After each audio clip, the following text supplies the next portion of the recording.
Y alabado sea el nombre del Señor. Amados hermanos, seamos todos bienvenidos a la casa de Dios, como ya se lo dio la bienvenida. Sean todos bienvenidos las amistades presentes.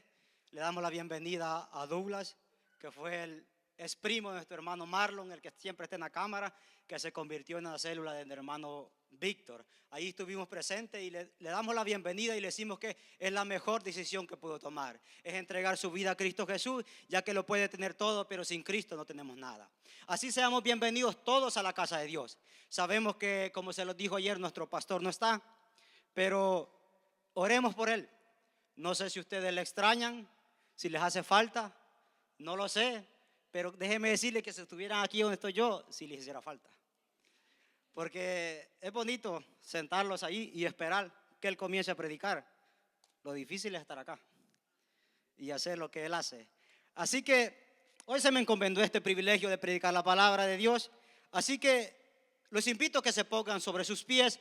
Vamos a entrar ya a lo que es a la predicación de la palabra de Dios, sabiendo que Dios siempre de una u otra manera nos habla, siempre tiene algo para nosotros, siempre tiene algo que decirnos a nosotros. Así que vayamos a un salmo muy conocido. Y sé que desde que lo mencione ustedes más o menos van a saber de qué vamos a estar hablando. Y es el Salmo 51. Bendito sea su nombre. Vamos a estar leyendo lo que es hasta el versículo 5. Tal vez no hablemos en sí del pasaje, pero sí nos va a servir para lo que vamos a hablar. Sí vamos a tomar algunos versículos que nos van a servir de apoyo para lo que hoy vamos a hablar. Bendito sea el nombre del Señor. Y si todos lo tenemos, me contestan con amén. Y leemos la palabra en el nombre del Padre, del Hijo y de su Santo Espíritu. Esa letra dice: ten piedad de mí, oh Dios, conforme a tu misericordia, conforme a la multitud de tus piedades. Borra mis rebeliones, lávame más y más de mi maldad y límpiame de mi pecado. Porque yo reconozco mis rebeliones y mi pecado está siempre delante de mí. Contra ti solo he pecado y he hecho lo malo delante de tus ojos, para que seas reconocido justos en tu palabra y tenido por puro tu juicio. He aquí en maldad he sido formado y en pecado me concibió mi madre. Buen Dios y Padre que estás acá, vengo delante de tu presencia una vez más, elevando una oración delante de ti. Consciente, Dios mío, de mis deficiencias, consciente de mis debilidades, Padre amado. Hoy me presento delante de ti simplemente como un mensajero nada más, como un comunicador de tu palabra. Acuérdate, Padre amado, de mis debilidades. No te olvides que no soy yo, sino tú en mí. No te olvides, Padre mío, que eres tú a través de mi vida. No permitas que vaya más allá de lo que tu palabra dice, y no permitas tampoco que me quede corto en la predicación de tu palabra. Que hable, Dios mío, lo que tú quieres hablar a tu pueblo en esta hora. Y para eso pido la asistencia, pido la gracia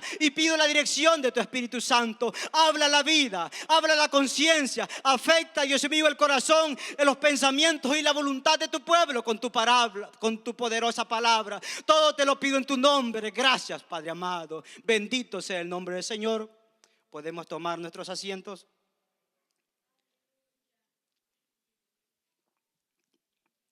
El tema que vamos a estar tratando es un verdadero arrepentimiento.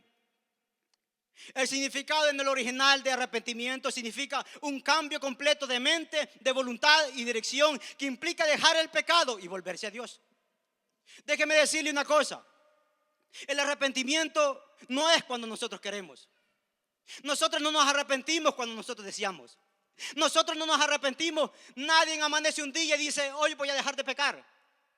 Nadie amanece un día y dice: hoy me voy a hacer cristiano. Nadie dice en un momento: hoy dejar este pecado, ya no lo quiero practicar y hoy lo dejaré. Lo puede decir, pero más sin embargo no lo puede hacer. Nadie deja de pecar cuando él decide pecar, sino hasta que el Espíritu Santo entre en su corazón y transforma su vida. El arrepentimiento es un don de Dios. El arrepentimiento solo lo produce la obra del Espíritu Santo en los corazones. David no se arrepintió cuando él quiso. David se arrepintió hasta que Dios le envió directamente el profeta y le dijo: tú has pecado, tú has cometido pecado. David no se arrepintió cuando él quiso arrepentirse. David se arrepintió cuando Dios puso convicción de pecado en su corazón y deseo de arrepentimiento. Y su palabra lo dice. Miren lo que dice Hechos 11, 17 al 18. Se da cuenta que el arrepentimiento es un don de Dios. Dios otorga el arrepentimiento a los corazones del hombre. Dios promueve el arrepentimiento. En eso, las dos líneas teológicas más fuertes, que es la calvinista y es la arminiana, tanto Jacobo Arminio como Juan Calvino, los dos estaban de acuerdo en lo mismo, con pequeñas diferencias, pero los dos estaban de acuerdo que el que comienza la salvación, que el que promueve el arrepentimiento en el corazón es Dios. Miren lo que dice Hechos 11, 17 al 18. Este es Pedro cuando fue allá a Jerusalén. Si Dios pues les concedió, dice, el mismo don que a nosotros, que hemos creído en el Señor Jesucristo. Dice Pedro, ¿quién era yo? Dice, que pudiese estorbar a Dios. Entonces, oídas estas cosas, dice, callaron y glorificaron a Dios, diciendo, de manera que también los gentiles ha dado arrepentimiento para vida. ¿Quién les concedió el arrepentimiento a los gentiles? ¿Quién dio el don del arrepentimiento a los gentiles? Fue Dios. ¿Quién era yo? Dice Pedro, para interferir en la obra del Espíritu Santo. ¿Quién era yo? Dice. De manera que el arrepentimiento lo promueve Dios en el corazón. Mire 2 Timoteo 2, 24 a 25 lo que dice. Cuando Pablo está aconsejando a Timoteo. Miren lo que dice. 2 Timoteo 2, 24 a 25. Dice, porque el siervo del Señor no debe de ser contencioso, sino amable para con todos, apto para enseñar, sufrido, dice, el 25. Que con mansedumbre corrija a los que se oponen, dice, por si quizás Dios les conceda el arrepentimiento para conocer la verdad. Si quizás Dios les conceda el arrepentimiento, si quizás Dios les conceda, ponga convicción de pecado en los corazones y deseo de arrepentimiento. De manera que nadie se arrepiente cuando Él quiere. De manera que nadie amanece un día y dice, yo creo que hoy me voy a ser cristiano. Yo creo que hoy me voy a convertir al Evangelio. A menos que el Espíritu Santo, a menos que Dios transforme una vida. De manera que el arrepentimiento lo promueve Dios. Y en el arrepentimiento se ve reflejado el amor y la gracia de Dios. En un verdadero arrepentimiento se ve reflejada la misericordia y la gracia de Dios. Porque Dios conoce que el pecador está en una mala condición con Él. Conoce que está en rebeldía y Dios lo que quiere es acercarlo a Él. Dios lo que quiere es restaurarlo. Dios lo que quiere es que haya una debida relación, que de ser una creación pase a ser hijo de Él. Eso quiere Dios. Por eso Dios quiere que todos vengamos en arrepentimiento y fe a Él, para que todos formamos parte del pueblo redimido y comprado con su preciosa sangre. De modo que en medio del arrepentimiento Dios muestra su gracia, su amor y su misericordia. Cuando vemos aquí esto que hemos tomado, sabemos cuándo sucedió. Sabemos cuando el profeta Natán fue enviado de parte de Dios a David. Sabemos que habían dos hombres.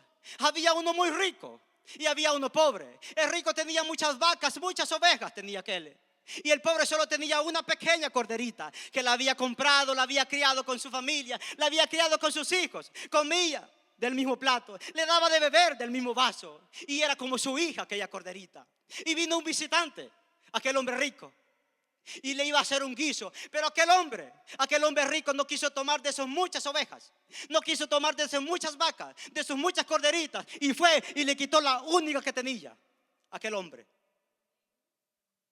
y la preparó para aquel.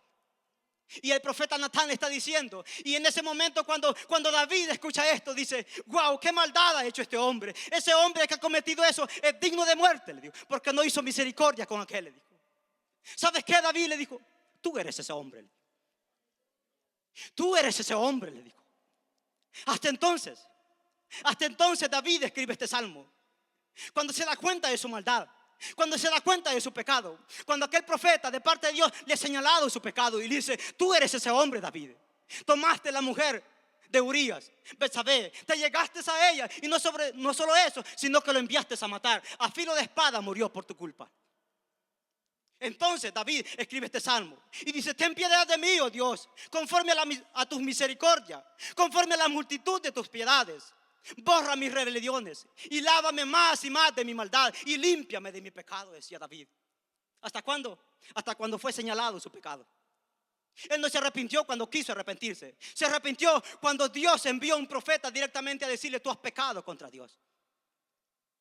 De modo que este pasaje en unos momentos más difíciles para David, Porque allí se le dice todas las consecuencias que iba a tener. La espada no se apartará de tu casa, le dijo. Y no se apartó. Y David murió solo, anciano, murió solo en un cuarto. Y le pusieron una joven para que lo calentara. Allá murió el gran rey David por las consecuencias de su pecado. Dios nos puede perdonar. Claro que nos puede perdonar. No importa el pecado que has cometido, Dios te puede perdonar. Pero déjame decirte, yo debo decirte una verdad. Las consecuencias de nuestro pecado siempre van a estar allí. Esas no las podemos negar. Mientras vivamos en esta tierra, el pecado tan grande que has cometido, Dios te lo perdona. Te lo limpia, sí, pero las consecuencias de ese pecado las vas a cargar y las vas a sufrir acá. Es palabra de Dios. David fue perdonado. Tus pecados, le dijo, ciertamente no vas a morir, le dijo. Tus pecados son redimidos, Dios los ha redimido. Pero la espada nunca se apartará de tu casa. Las consecuencias de nuestro pecado siempre van a estar ahí, aunque Dios nos perdone. Y si hay un verdadero arrepentimiento, también hay un falso arrepentimiento. También hay un falso arrepentimiento. Usted se pregunta, ¿por qué hay tanta gente religiosa dentro de las iglesias? Usted se pregunta, ¿por qué tanta gente viene aquí al altar supuestamente arrepentidos y usted nunca los vuelve a ver más? Si todos los que vienen aquí al altar de verdad se hubiesen arrepentido, esto estuviera lleno y ya no cupiera este lugar, la gente. ¿Y sabe por qué pasa? Porque no es una verdadera conversión. Nuestro pastor cuenta que a veces él les ha llamado y le dice, hermano, ¿por qué ya no ha vuelto? Y los hombres son sinceros y le dicen, ¿sabe qué? Yo pasé ese día porque estaba pasando un mal momento y me sentía triste. Pero en realidad yo no me he arrepentido. Pero usted lo vio acá llorando. Y usted dijo, esto es una verdadera conversión. Jamás lo volvió a ver. No se arrepintió de verdad. Usted ve gente que están un mes, 2 meses acá y vuelven al mundo y regresan constantemente. ¿Y por qué? Se pregunta usted. Y parece que sí se han arrepentido, pero no es una verdadera conversión. No es un verdadero arrepentimiento. La mayoría de estas personas no han sufrido un verdadero arrepentimiento. Caen constantemente en su pecado. Caen constantemente en su camino que supuestamente habían dejado, pero lo vuelven a seguir. ¿Por qué? Porque no es un verdadero arrepentimiento. De verdad no se han convertido. El arrepentimiento de Judas ¿fue verdadero o fue falso? Fue falso. Judas, ¿sabe qué pasó con Judas? Judas se arrepintió de la acción que había hecho. Judas se arrepintió de haber entregado al maestro, de haber entregado sangre inocente, mas no se arrepintió del pecado que había en su corazón. Judas se arrepintió, él dijo, he entregado al maestro, he entregado a Cristo Jesús, he entregado sangre inocente. Se arrepintió de esa acción, mas sin embargo no se arrepintió del pecado que había en su corazón. Es como que alguien sienta mucho odio por una persona y vaya por el odio, promovido por el odio, y le pegue un golpe en su rostro. Y ese golpe tal vez, no sé, le rompa su nariz, no sé. Y esta persona se sienta mal y se arrepienta por el golpe que le pegó. Y tal vez le pida disculpas, mas sin embargo no se ha arrepentido del odio y rencor que tiene en su corazón. Eso pasó con Judas. Se arrepintió de la acción en sí que cometió, mas sin embargo no se arrepintió del pecado que había en su corazón. ¿Sabe de qué se arrepintió? ¿O por qué sintió tristeza y remordimiento Judas? Por las consecuencias de su pecado. Mas sin embargo no sentía tristeza ni culpa por el pecado que había en su corazón en sí, sino por las consecuencias que le iba a traer su pecado. ¿Quién más que Judas para saber eso? Si era un discípulo del maestro. Él sabía toda la ley, toda la Torá, todo el Pentateuco se lo sabía. Él sabía que su pecado le iba a traer graves consecuencias. Y promovió una tristeza según el mundo. La tristeza que promueve según el mundo lo aleja de Dios, así como le pasó a él, que lo llevó a suicidarse. Y la tristeza que promueve el verdadero arrepentimiento nos acerca a Dios, nos lleva a tener una verdadera comunión con Él. Eso pasó con Judas. De manera que hay un falso arrepentimiento. Vamos a tratar de hacer un paralelismo entre falso arrepentimiento y verdadero arrepentimiento. Y al final lo que produce un verdadero arrepentimiento. El verdadero arrepentimiento falso, ese arrepentimiento está fundado en el egoísmo.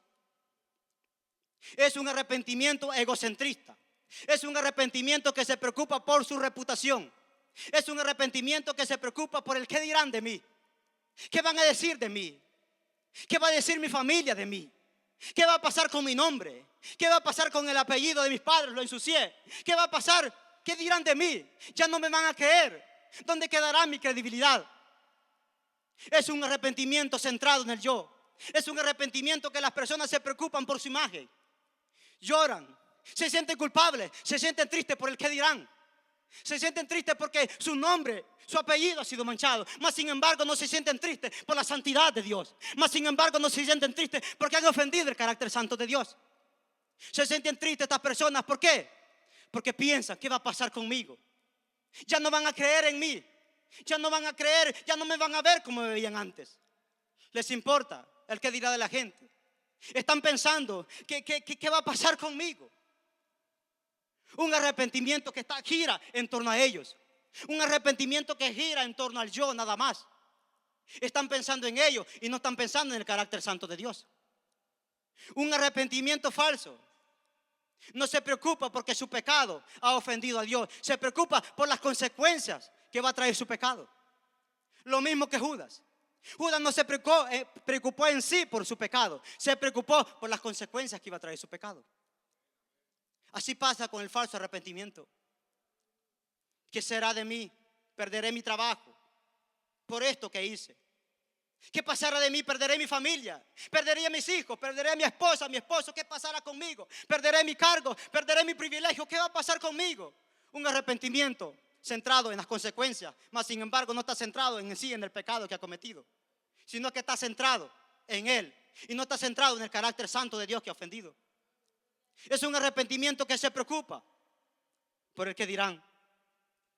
Alguien dijo, un buen estudioso dijo, Charles Finney dijo de esta manera: esta culpa y esta tristeza, dijo, y este remordimiento es como la tristeza de un criminal.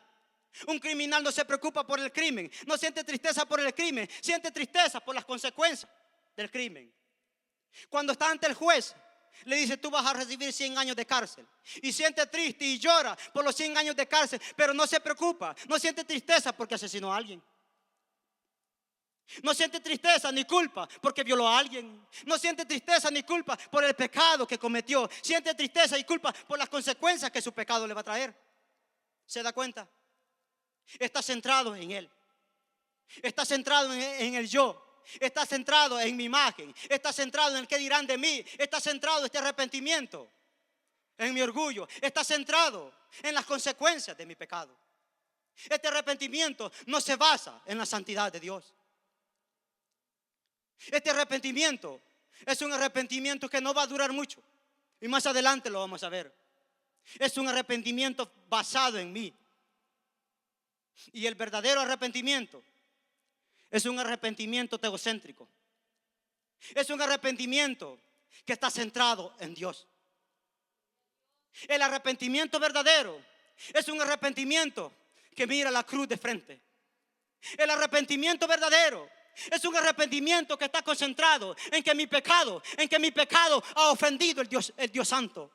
Un arrepentimiento verdadero es aquel arrepentimiento que se concentra en que mi pecado ha ofendido la santidad de un Dios infinitamente santo. Un arrepentimiento verdadero se concentra en que yo he ofendido el carácter santo de ese Dios. Un Dios infinitamente santo. ¿Sabe qué implica eso? Que la santidad de Dios no tiene límite. ¿Sabe qué implica que Dios sea infinitamente santo? Que Él nunca su santidad comenzó. Que Dios nunca adquirió la santidad de alguien. Que su santidad nunca está creciendo. ¿Cómo le ilustro esto? Para que podamos alcanzar a ver las dimensiones de la infinita santidad de Dios. Voy a tratar de tomar dos seres. Uno con 0% de santidad y un ser con mucha santidad. Voy a tomar a un insecto con 0% de santidad. No tiene santidad, lo pongo acá.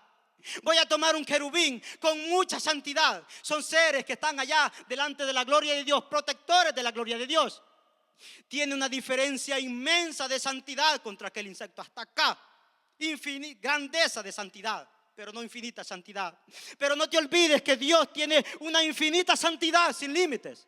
Yo le hago una pregunta: ¿quién de los dos está más cerca o más lejos de la santidad de Dios? ¿El insecto o el querubín? Acuérdese que Dios tiene una infinita santidad sin límite. Los dos están igualitos de lejos de la santidad de Dios. Ninguno de los dos está cerca de la santidad de Dios, porque el querubín tiene santidad limitada. Dios le dio santidad al querubín. La santidad del querubín viene de parte de Dios. Los ángeles pueden ser tentados, no solo tentados, sino que también pecar. Satanás era un querubín que estaba en la gloria de Dios, fue tentado a pecar, hasta pecó, y ahora son seres de oscuridad. Si Dios extrae la santidad de estos seres, solo queda maldad y iniquidad en ellos. Entonces los dos están igualitos de lejos de la santidad de Dios. Ese es el problema de nuestro pecado. Ese es el problema de mi pecado, que ofende un Dios infinitamente santo. Ese es el problema. Por eso cuando nosotros lo vemos a la luz de esa realidad, lo vemos a la luz de esa verdad, que tu pecado ofende a un Dios infinitamente santo, entonces se va a promover un verdadero arrepentimiento que está centrado en la santidad de Dios. No está centrado en el yo. No está centrado en qué va a pasar conmigo. Solamente entonces vamos a ver nuestra miserable condición. Solo entonces te vas a dar cuenta de tu maldad. Solamente entonces me voy a dar cuenta yo de mi maldad y de mi pecado. Solo cuando me vea a la luz de ese Dios santo. Solo cuando te pares a la luz de ese Dios santo, solo entonces vas a entender y vas a comprender cuán miserables somos nosotros. Solo entonces se va a promover en mí un verdadero arrepentimiento. Solo entonces en mí va a haber una verdadera conversión. Pero si yo me comienzo a pensar, ¿y qué va a pasar conmigo? ¿Qué van a decir de mí cuando me olvido? ¿Qué dice el Dios santo de mí? Cuando no me acuerdo, cuando no pienso, ¿qué va a decir ese Dios con una infinita santidad de mí? Y cuando me centro en el yo, difícilmente se va a promover un verdadero arrepentimiento en mí. Difícilmente va a haber una verdadera conversión en mí. Solamente vamos a pensar, ¿qué va a pasar con mi reputación? ¿Qué va a pasar con mi nombre? Nuestro pecado ha sido cometido delante de un Dios santo. David pecó contra su esposa. David pecó contra el pueblo de Israel. David pecó contra Uría. David pecó contra Betsabé. Mas sin embargo nunca se menciona eso. ¿Sabe qué dice David? En el versículo 4: contra ti solo he pecado y he hecho lo malo delante de tus ojos, para que sea reconocido justo en tu palabra y tenido por puro en tu juicio. Contra ti solo he pecado, decía David. David nunca estaba diciendo, pequé contra el pueblo de Israel, pequé contra la familia de Urías. No, contra ti, Dios. Solo contra ti he pecado.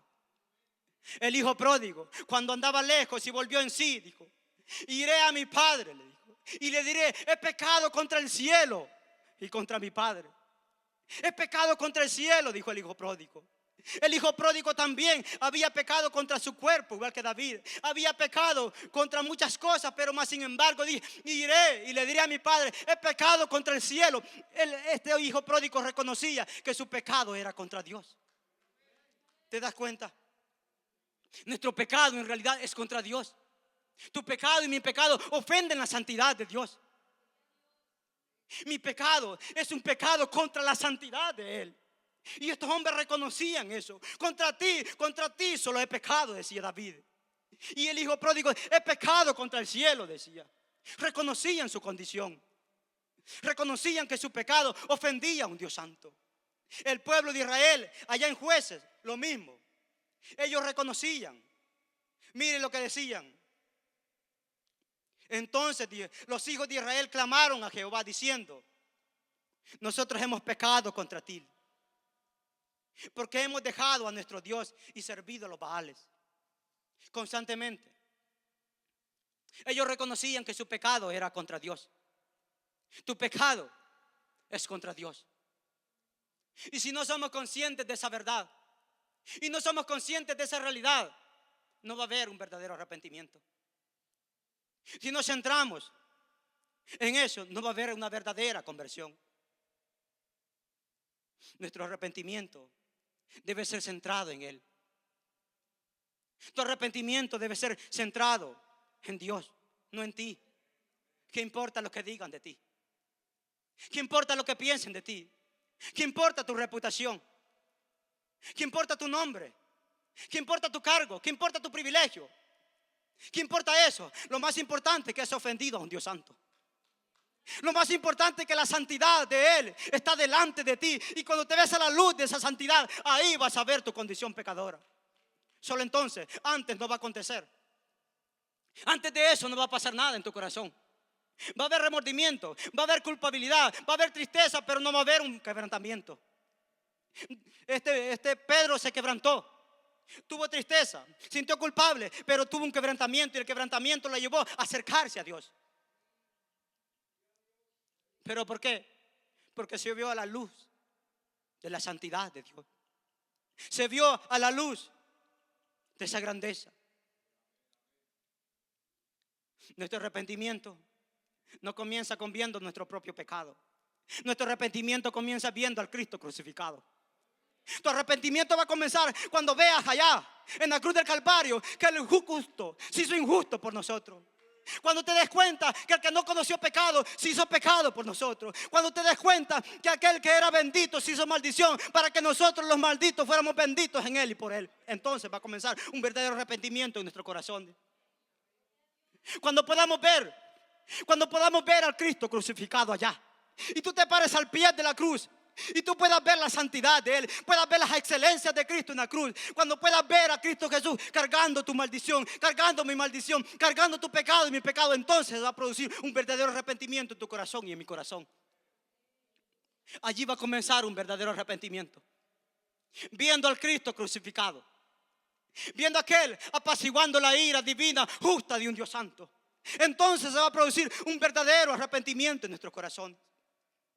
¿Te das cuenta de la diferencia? Aparentemente se parece un verdadero arrepentimiento con un falso, pero hay unas dimensiones grandes de diferencia. Uno se centra en el yo. Y aquí podríamos preguntarle, ¿y nuestro arrepentimiento cómo es? Cuando cometemos pecado, ¿por qué nos arrepentimos nosotros? ¿Qué te motiva a arrepentirte? ¿Qué me motiva a mí a arrepentirme? Mi reputación, mi cargo, mi privilegio. ¿Cuál es lo que nos motiva? El que dirá mi padre de mí, el que dirá mi madre de mí, el que dirán mis amigos de mí, el que dirán mis compañeros. ¿Qué me motiva a mí a arrepentirme? ¿Qué te motiva a ti a arrepentirte? ¿Te motiva tu nombre? Manchaste el nombre de tu familia. El don fulano es mi padre, doña Mengana es mi madre. Manché su nombre. ¿Eso te motiva a arrepentirte o te motiva que has ofendido el carácter santo de Dios? ¿Qué promueve un verdadero arrepentimiento? Lo primero que promueve un verdadero arrepentimiento es que nuestro pecado es contra el carácter santo de Dios. Es que mi pecado ofende la santidad de Dios. Solo entonces, cuando veas las excelencias de Cristo y veas las dimensiones de la santidad de Él, solamente entonces, y te veas a través de eso, solo entonces se va a promover un verdadero arrepentimiento en tu corazón. ¿Cuál es nuestro arrepentimiento? ¿Dónde está centrado nuestro arrepentimiento? ¿A dónde está enfocado tu arrepentimiento? ¿Por qué nos arrepentimos? ¿Qué te motiva a arrepentirte a ti? ¿Qué me motiva a mí a arrepentirme? ¿El que dirán mis padres de mí? ¿O el que dice el Dios santo de mí? ¿A dónde está enfocado? Porque de esto se trata esto. No se trata que yo venga aquí a brindarte información. No se trata, sino se trata que nos evaluemos nuestros corazones.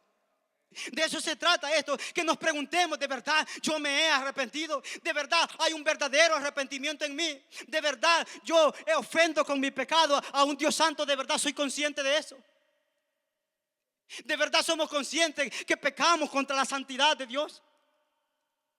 De eso se trata, que nos evaluemos nosotros, que veamos nuestra relación con Dios, que veamos dónde está fundado nuestro arrepentimiento, que veamos de qué se trata nuestro arrepentimiento.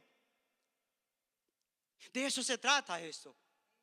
No es solamente que yo venga y te brinde información. No es solamente que yo te hable de esto, sino que evaluemos nuestro corazón, que nos analicemos nosotros si nuestro arrepentimiento es genuino, si nuestro arrepentimiento es verdadero o simplemente un arrepentimiento lleno de culpa, lleno de remordimiento por la imagen de nosotros nada más. De eso se trata. Tú puedes responderte en tu corazón. El arrepentimiento falso produce un cambio parcial de conducta. El arrepentimiento falso, la persona que se arrepiente falsamente solamente deja de cometer los pecados que se le han señalado, Solo deja de cometer los pecados por los cuales se le ha confrontado. Solo deja de cometer los pecados que se le han hecho ver nomás. Esta persona tal vez le gustaba robarse algunas cositas en su trabajo. Se le dijo, mira lo que estás haciendo, ya no lo hace. Tal vez le gustaba un poco el pleito y se le dice, mira, estás mal acá, ya no lo hace. Tal vez era de esas personas que, como decía mi mamá, son un poquito ojo alegre, que andan enamorando a la mujer ajena o el hombre ajeno. Y se les dice, mira, tú estás mal en esto. Y ya no lo hacen. Tal vez son personas envidiosas, qué sé yo. Son redargüidas de ese pecado. Lo dejan de hacer. Es verdad, lo dejan de hacer. Pero su corazón no ha cambiado. Solo evita esos pecados que se le han señalado. Su corazón sigue todavía en pecado. Queda en evidencia. ¿Por qué? Porque sigue guardando otros pecados en su corazón. Pecados que todavía no se le han descubierto. Pecados que todavía no se le han dicho. Pecados que todavía no se le han señalado. Dejó de practicar todos aquellos pecados, pero por otro lado conserva muchos pecados como preciosos tesoros. Entonces su arrepentimiento, su cambio de conducta ha sido parcial nomás al pecado. Por otro lado, sigue atesorando pecados que no se le han hecho ver. ¿Se da cuenta? Un arrepentimiento parcial nada más. Un arrepentimiento nomás, que nomás una parte. Por otro lado, sigue siendo orgulloso, arrogante, chismoso. Por otro lado, sigue siendo avaro. Por otro lado, sigue practicando la fornicación y el adulterio. Pero dejó de cometer aquellos pecados. Sí, pero sigue guardando los otros. ¿En realidad se ha arrepentido? ¿En realidad ha habido un verdadero arrepentimiento? ¿En realidad ha habido una verdadera conversión? ¿O solo ha habido un cambio parcial de conducta? ¿Se da cuenta que hay diferencias? ¿Se da cuenta que el falso arrepentimiento solo conduce a un cambio parcial de conducta? Y esto queda aún más a evidencia cuando esta persona, cuando la culpa pasa, cuando la tristeza pasa, vuelve a cometer aquellos pecados que se le habían señalado. Aquellos pecados que había dejado de cometer, constantemente vuelve a caer. Pero tú te preguntas, ¿por qué? Había habido nomás un arrepentimiento falso, que tenía un cambio de conducta nomás, que solamente produjo un cambio parcial de su comportamiento. Vuelve a caer constantemente. ¿Por qué? Porque la disposición de pecar no ha sido desaparecida, solo ha sido restringida y tenida por la culpa y el remordimiento. Mas sin embargo, la raíz del pecado sigue en su corazón. Solo hay un cambio momentáneo. Solo un cambio de conducta parcial nada más. A veces decimos se enfrió. A veces decimos, ¿qué le pasó? Se descuidó. No, nunca fue parte del pueblo de Dios. A veces decimos se enfrió la hermanita. Se enfrió. No, el problema es que nunca fue parte del pueblo de Dios. El problema es que nunca se había convertido de verdad. El problema es que no había tenido una verdadera conversión. Solamente había habido un cambio de conducta parcial, momentáneo y nada más. ¿Cuál es nuestro arrepentimiento? ¿Solo ha habido un cambio de conducta parcial, momentáneo? ¿O ha sido verdadero? Este arrepentimiento falso, no hay un cambio de opinión ni de sentimiento con respecto al pecado. Todavía el pecado le parece deleitoso, todavía el pecado le parece atractivo, todavía el pecado le parece placentero. Los impíos se deleitan en el pecado, ¿cierto o no? ¿Qué dicen sus compañeros de trabajo? Tomar es lo más rico que puede haber, ¿cierto o no? Yo no le encontraría sentido, dice, si no hubieran estas bebidas alcohólicas, dice. Yo no le encontraría sentido si no hubiesen los clubes nocturnos, dice. Yo no le encontraría sentido si no existiese todas estas cosas que yo consumo. Es que esto es lo más hermoso que hay, ¿cierto o no?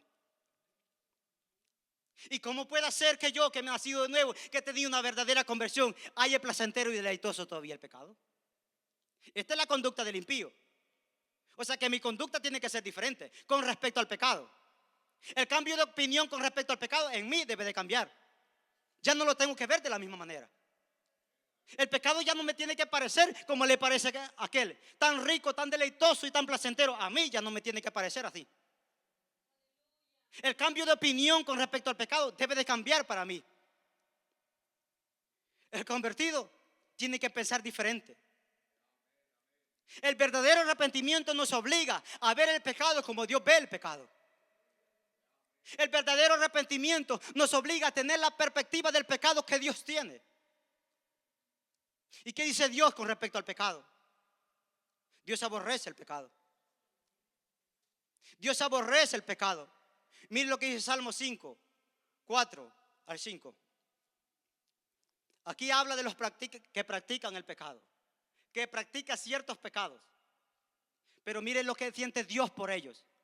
Y siente eso por el pecado que está en ellos. Dice, porque tú no eres un Dios que se complace y que bien en la maldad. El malo no habitará junto a ti, dice. Los insensatos no estarán delante de tus ojos. Oiga, aborreces a todos los que hacen iniquidad. Destruirás a los que hablan mentira. Al hombre sanguinario y engañador abominará Jehová. ¿Por qué siente eso Dios por estos? Por el pecado. Por el pecado que hay en ellos. Aborrece Dios el pecado. Abomina el alma de Dios el pecado. Proverbios 6, 16 al 18, si me lo ponen allá. Proverbios 6, 16 al 18, miren lo que dice. Aquí habla de unos pecados, de ciertos pecados. Pero en realidad Dios abomina todo tipo de pecado. El pecado es abominable delante de Dios. Dios aborrece el pecado. 6 cosas aborrece Jehová. Y aún 7, oiga bien, abominará su alma. Los ojos altivos, la lengua mentirosa, las manos derramadores de sangre inocente, el corazón que maquina pensamientos inicuos, los pies presurosos para correr al mal, el testigo falso, el que habla mentira y el que siembra discordia entre hermanos, amonestación contra adulterio. Abomina Dios estos pecados. El pecado es abominable delante de Dios. Dios no puede ni ver el pecado. Dios no puede ser tentado tampoco por su carácter santo. Entonces, el verdadero arrepentimiento nos manda a tener el mismo concepto de Dios, que Dios tiene el pecado. Nos manda a tener ese concepto, que nosotros, el pecado debe ser abominable delante de nosotros. Tiene que ser despreciable delante de nosotros.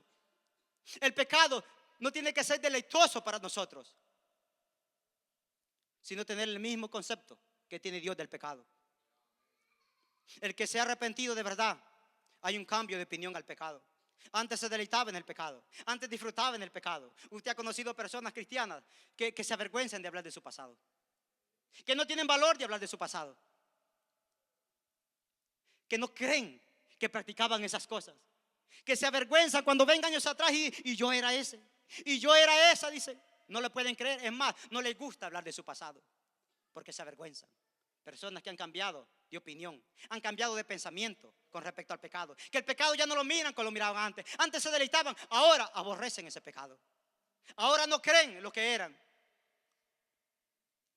Es detestable, odioso. Lo miran como merecedor del infierno el pecado. Pero el impío no. El impío le parece deleitoso. Al impío le parece algo maravilloso. Alguien dijo de esta manera: si el pecado pudiera terminar en la felicidad, esta sería la porción favorita para el impío. Si el pecado pudiera terminar en la felicidad, esta sería la porción favorita para el impío, el pecado. Ese es para el impío.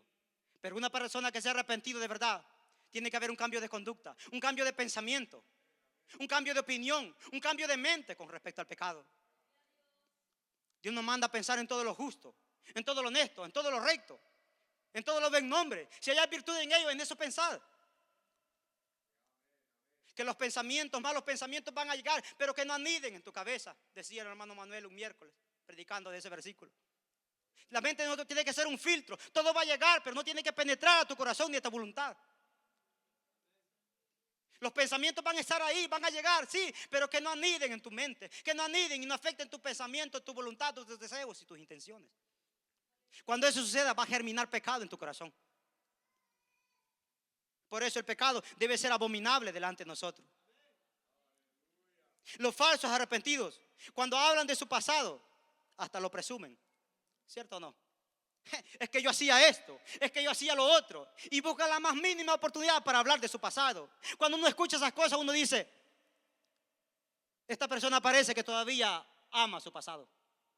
Esta persona parece que todavía siente deseo de volver atrás. ¿Sabe cómo es esto? Esto se parece cuando una persona, después de muchos años, ve a su ex pareja y cuando lo ve, suspira. Tiene su esposa, tiene sus hijos, ya pasaron 10 años. Pero cuando la ve o cuando lo ve, uno dice, este o esta, engañada está. Sí, tanto tiempo pasó ya, pero todavía siente cosas. ¿La ha dejado de querer? ¿Lo ha dejado de querer? Todavía no. Así son estos. Cuando se acuerdan de su pasado, cuando se acuerdan de su vieja vida, todavía lo miran y quisieran volver. ¿Se han arrepentido? ¿Su arrepentimiento es verdadero? ¿De verdad se han arrepentido? No, amados hermanos, pero están dentro de las iglesias. Pero están dentro de las iglesias. Pero le sirven a Dios. Falso arrepentimiento. Una persona aborrece el pecado. Una persona que sea de verdad arrepentido aborrece el pecado. Usted puede hablar de su pasado, pero como un testimonio. Y todavía lo tiene que moderar a la hora de expresarlo. Tiene que sentir vergüenza por su pasado. Pero usted me puede preguntar, o alguien se puede preguntar, ¿tengo que odiar y aborrecer el pecado? Pero aún así sigo pecando todos los días. Aborreciendo, queriendo no pecar, queriendo hacer el bien, pero no puedo. ¿Por qué? Yo tengo que, si me he de verdad arrepentido, yo tengo que aborrecer el pecado. Pero ¿cómo, hermano? ¿Cómo? Yo sigo pecando todos los días. ¿Pero por qué? Si yo tengo que aborrecer el pecado. El pecado tiene que ser abominable delante de mí. Pero aún así, todos los días sigo pecando. ¿Por qué, hermano? ¿Por qué sigo así? Si de verdad me he arrepentido, ¿por qué?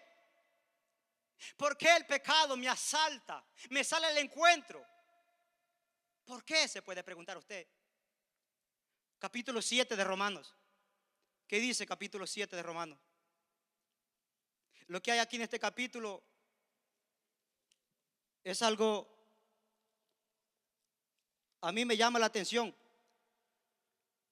porque fue el apóstol Pablo que lo dijo. No fue un hermano cualquiera, fue el apóstol Pablo. Dos cosas hace énfasis en este pasaje el apóstol Pablo. Primero, la actitud de un verdadero arrepentido ante el pecado.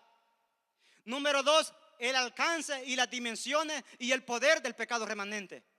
Dos cosas hace énfasis el apóstol Pablo. Ahorita me interesa a mí la actitud de un verdadero convertido ante el pecado. Mire cómo comienza. Capítulo 7, versículo 15.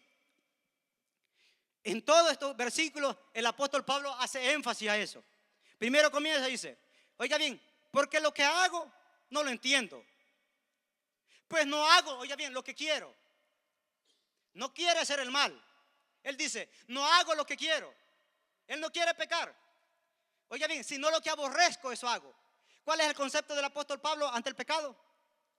Lo aborrece. El apóstol Pablo aborrece el pecado, mas sin embargo peca, pero él no quiere pecar. Y continúa. Y si lo que no quiero, esto hago, apruebo que la ley es buena. De manera que ya no soy yo quien hace aquello, sino el pecado que mora en mí. ¿Dónde mora el pecado? En usted y en mí. ¿Por qué peca? Porque el pecado mora en usted y mora en mí. Y sigue el apóstol Pablo. Y yo sé que en mí, dice, oiga bien, en mí, esto es, en mi carne, no mora el bien. Hablando del viejo hombre, de la vieja criatura. No mora el bien. Oiga bien, porque el querer el bien está en mí. El apóstol Pablo quiere hacer el bien. El querer hacer el bien está en mí, en la nueva criatura. Pero el no hacerlo, quiere hacer el bien, pero por su misma fuerza no puede, dice el apóstol Pablo. Y sigue diciendo, porque no hago, oiga bien, el bien que quiero hacer. El apóstol Pablo quiere hacer el bien. Oiga bien, el apóstol Pablo quiere agradar a Dios. Oiga bien, si no el mal que no quiero, dice el apóstol Pablo. Yo quiero hacer el bien, pero termino haciendo el mal que no quiero hacer. Pero el apóstol Pablo quiere hacer el bien. Mire la actitud del apóstol Pablo ante el pecado. lo aborrece, quiere hacer el bien, no lo quiere cometer, no lo quiere hacer. Y si hago lo que no quiero, ya no lo hago yo, sino el pecado que mora en mí. No se está justificando, está confirmando que no ha podido deshacerse del pecado remanente en su corazón. Y aún continúa y dice, así que, oiga bien, queriendo yo hacer el bien, el apóstol Pablo quiere hacer el bien. Hallo esta ley, dice, el mal que está en mí. Porque según el hombre, oiga bien, el hombre interior, el hombre nacido de nuevo, el hombre que se ha arrepentido, se deleita en la ley de Dios. ¿Se da cuenta? Se deleita en la ley de Dios.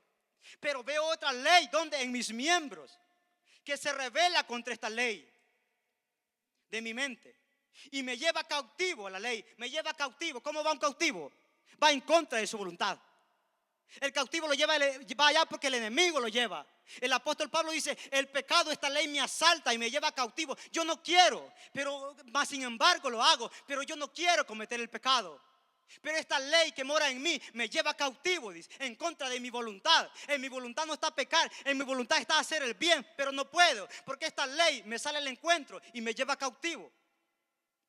Mira la actitud de Pablo ante el pecado.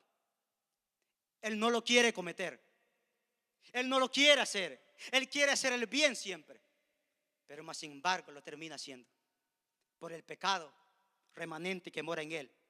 Pero ¿cuál es la actitud de Pablo ante el pecado? Lo aborrece.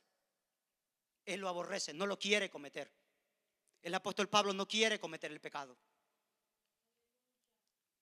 ¿Se da cuenta?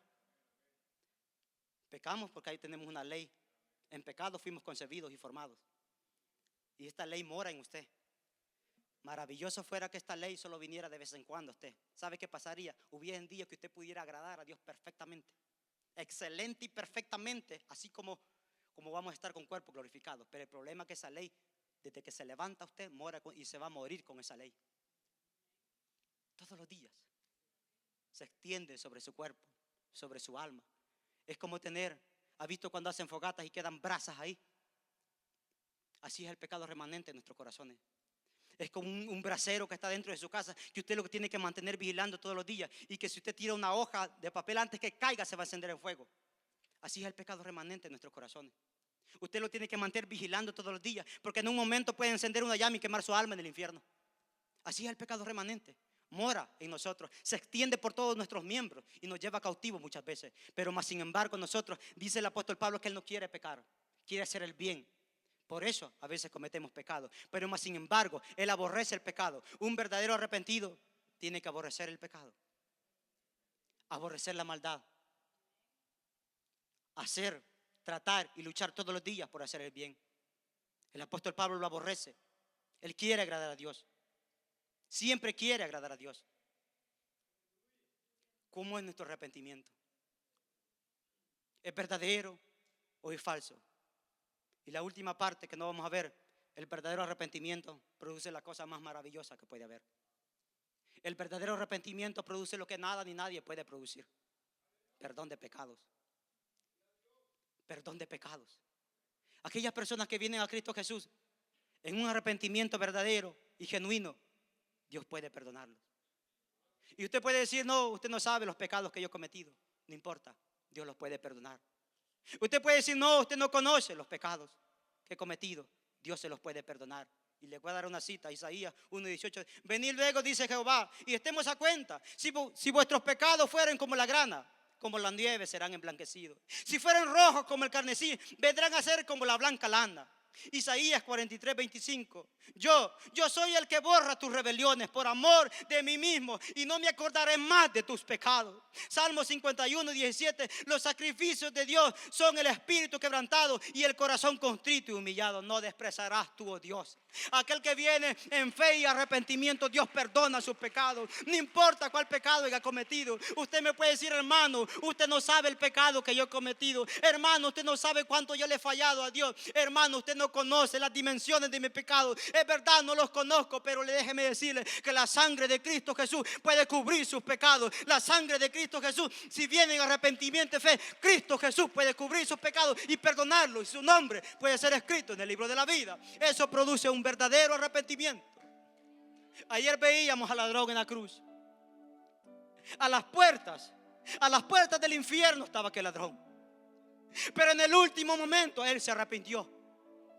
Aceptó a Cristo Jesús como su único y suficiente Salvador. De estar a las puertas del infierno pasó a estar a las puertas del cielo. Imagina esta escena allá en el cielo. Los ángeles se preguntaban: ¿cuál será el alma que traiga a Cristo Jesús después de su muerte? ¿De quién será la primera alma que traerá a Cristo Jesús después de su muerte? Unos decían: ¿será Marta? ¿Será María? ¿Será Pedro? Decían tal vez algunos. Yo creo que será Juan, el discípulo amado. ¿Será Jacobo? No. La primera alma que llevó Cristo Jesús después de su muerte fue la alma de un ladrón. Los ángeles vieron entrando por los pasillos de la eternidad a Cristo Jesús de la mano como el alma de un ladrón. Aquel hombre que había tenido una vida de rebelión, una vida de pecado, en el último instante se arrepintió ante la cruz y todos sus pecados fueron perdonados. Cristo Jesús, Dios no se acordó más de sus pecados. Todos fueron limpios, todos fueron lavados, todos fueron purificados. ¿Por qué? Porque el verdadero arrepentimiento produce perdón de pecados. No hay pecado que la sangre de Cristo no pueda lavar.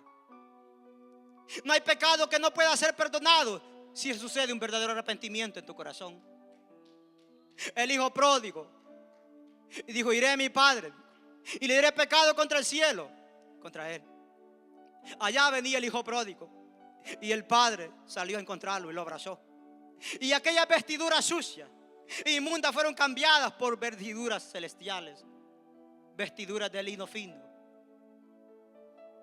¿Dónde quedaron los pecados del hijo pródigo? Y aquel hombre hizo una fiesta porque su hijo que estaba muerto ahora vive. El hijo que estaba muerto ahora vive. El hijo que estaba perdido y regresó. ¿Por qué? Porque un día tuvo un verdadero arrepentimiento. Un día depositó su confianza en Cristo Jesús y todos sus pecados fueron perdonados. Ese es el evangelio de la gracia. Ese es el evangelio de salvación por gracia. No es por obras para que nadie se gloríe, sino es por las excelencias de Cristo Jesús en la cruz del Calvario. Sino es por la obra redentora de Cristo Jesús en la cruz del Calvario. Por eso está mal dicho cuando decimos nosotros: Dios me salvó porque vio algo bueno en mí. No, ese no es el evangelio de la gracia. Dios no te salvó porque vio algo bueno en ti. Dios te salvó porque estabas muerto en tus delitos y pecados. Dios te salvó porque estabas enemistado con Dios. Dios te salvó porque ibas a una condenación eterna. Gracia es Romanos 5:8. Mas Dios muestra su amor para con nosotros, que aún siendo pecadores, Cristo Jesús murió por nosotros. Esa es gracia. Ese es el evangelio de la gracia. Ese es el evangelio de Cristo Jesús. Ese es el evangelio que predicamos. Un evangelio por gracia. Un evangelio que produce perdón de pecados solamente si venimos en arrepentimiento y fe. No podemos producir nosotros eso. Solamente es un don de Dios. La gracia y el favor de Cristo Jesús para con cada uno de nosotros. Preguntémoslo: ¿es un verdadero arrepentimiento el nuestro? Y si no lo es, hoy es un buen día. Hoy es un buen día para que nos pongamos a cuentas con Dios. Pongámonos de pie y vengamos en palabras de oración. Y preguntémoslo, cuestionémoslo y digámoslo: ¿de verdad me he arrepentido? ¿De verdad mi arrepentimiento es verdadero y genuino? Es un arrepentimiento no más centrado en mí. Buen Dios y Padre que estás en el cielo, una vez más delante de tu presencia, venimos hoy acá reconociendo que tú eres un Dios bueno, un Dios infinitamente santo, y que nuestro pecado ofende tu santidad, y que nuestro pecado ofende tu carácter santo, mi Dios, y que mi pecado es contra ti. Mi pecado es contra ti, Dios mío. Solo contra ti pecamos, Dios mío. Nuestras rebeliones son contra ti. Nuestra maldad, nuestra iniquidad es contra ti. Ayúdanos, Dios, y concédenos el don del arrepentimiento. Que podamos reconocer nuestra condición. Que podamos humillarnos delante de ti, Dios mío, y vivir una vida conforme a tus mandatos, conforme a tu palabra y tus estatutos. Mira este pueblo que está reunido hoy en este lugar. Conoce su condición, conoce su corazón. Sabe, Dios mío, en la condición que se han acercado. Que seas tú fortaleciéndolos, que seas tú ayudándolos, mi Dios, Y si hoy hay alguien acá que no tiene a Cristo en su corazón, que seas tú visitándole ahí en el lugar que se encuentra, Padre amado. Seas tú poniendo convicción de pecado y deseo de arrepentimiento, y que su alma, Dios mío, sea rescatada por la sangre tuya derramada en la cruz del Calvario. Que seas tú obrando en sus corazones y seas tú, Dios mío, tratando con el pecador hoy, esta mañana, Dios mío, y seas tú otorgando salvación y vida eterna, Padre amado, que es un don de parte tuya. Todo te lo pido en tu nombre. Gracias, Dios mío. Gracias, Padre amado. Amén. Bendito sea el nombre del Señor. Alabado sea su nombre. El tiempo de la predicación llega hasta acá. Yo le doy gracias.